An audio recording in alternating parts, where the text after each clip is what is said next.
You ask Tiger to calculate. This deals with linear inequalities with one unknown. The final result is t equal or smaller than -17. Let's solve it step by step. Simplify the expression. Expand the parentheses.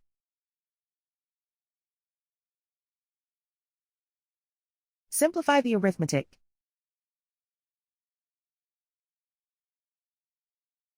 Group all constants on the right side of the inequality.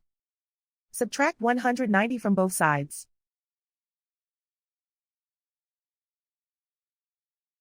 Simplify the arithmetic.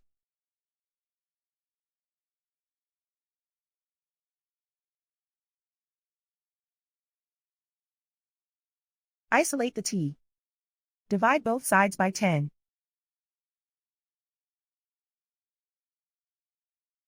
Simplify the fraction.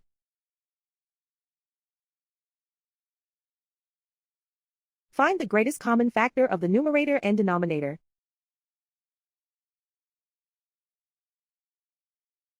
Factor out and cancel the greatest common factor.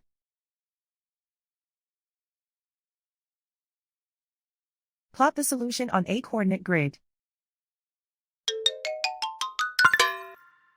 And so the final result is t equal or smaller than -17.